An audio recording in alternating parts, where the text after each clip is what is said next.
So today we're going to talk about how the YouTube algorithm works. I'll warn you ahead of time, it's not going to be a super visually engaging video. So if you want to just listen to this video like it's a podcast, that might be strongly advised. But you could really test yourself.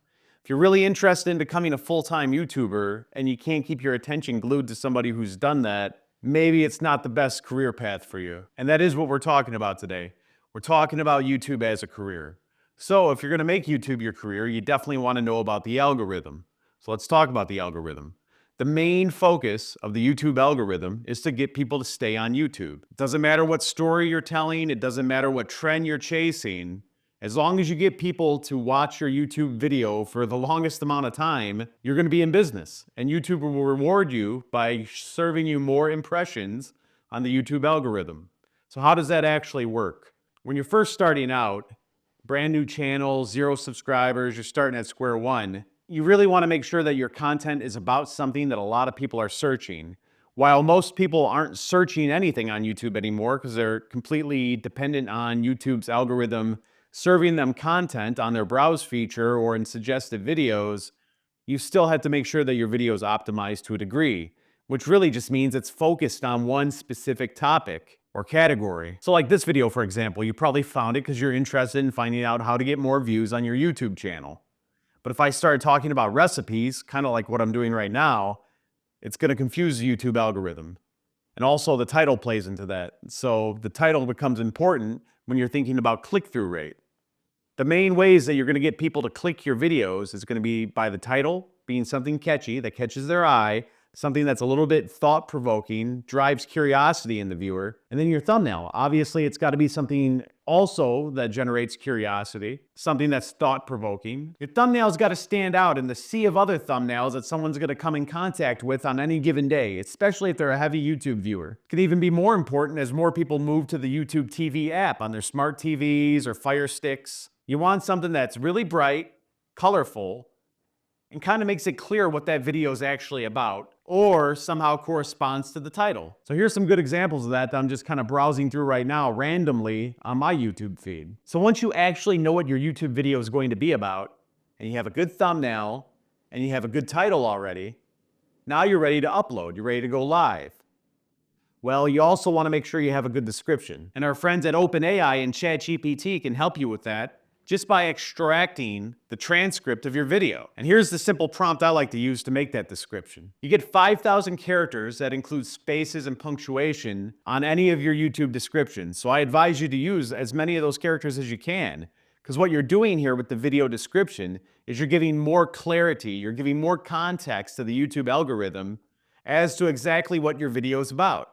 I doubt any humans ever really read any YouTube description that I've ever written, but I know that the algorithm has. So even when you kick it to ChatGPT, you write out the prompt, and you get your description back, go in there and start plugging in some keywords. Now, I like to use vidIQ to research my keywords, but here's a way you could just use an incognito browser window for free without buying anything. So once your description's all set up, now you're ready to take the video live. So that's when the real fun with the YouTube algorithm begins, because it could be a slow go, especially if you're a brand new channel. You might not be getting any impressions. It happens all the time when you're first starting out.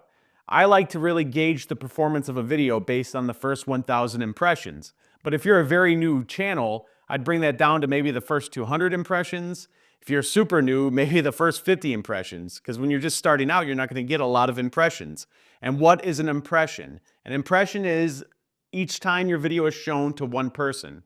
So if I seen your video across my browse feed, that means that you got one impression from me. Now, if me and everyone in my family, say I got 10 people in my family, we all saw your video go across our browse feed, that's 10 impressions. And your click-through rate is how many people out of those 10 actually clicked the video. So if 2 out of the 10 clicked the video, you have a 20% click-through rate, and that's a decent click-through rate. I like that click-through rate.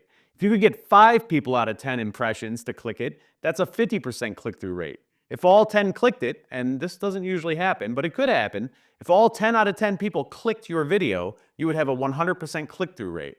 Now, the sweet spot to me is a minimum of 10% click-through rate, and that's off of the first 1,000 impressions. Now, I've seen it to be as high as 50% click-through rate. If it's a highly defined audience, that means you have a lot of subscribers, but you don't need a lot of subscribers. But let's just say you have a strong channel where you talk about the same category or niche all the time, you're going to give the algorithm a clear picture of who they should be serving your content to. So you might see click-through rates, especially on those first 1,000 impressions, be 36, 40%. It's going to go down just by the law of averages as it gets shown to more people, it being your video. But if it's not at least 10% when you're right out the gates serving your content for the first time, you might want to consider doing a different thumbnail. So there's your click-through rate. Or you might want to consider revising the title. Sometimes the title's not that great.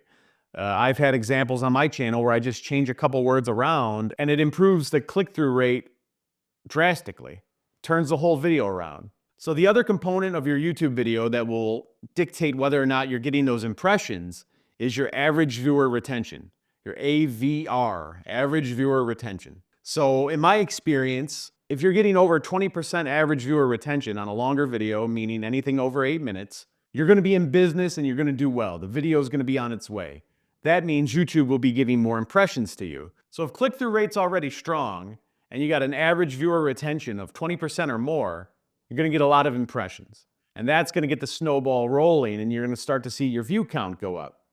And you didn't have to do any weird stuff where you're begging people to watch your videos, or if you're buying stupid bot videos, which is the dumbest thing you could do, never pay for views, never do that.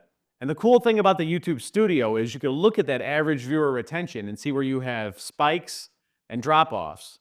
And that can kind of help you navigate the creation of new content. So I think this should give you a really good idea of how the algorithm works on YouTube, how to get more views, what analytics and metrics you need to be looking at to determine whether or not you're making the right decisions on your videos to actually put yourself in front of more people on YouTube. But if you do have any more questions on anything I spoke about, or you want me to elaborate on any of this in any way, go ahead and leave a comment below this video, and I'll get back to you as soon as I can. Thanks for watching. We'll see you next time on Video SEO Club.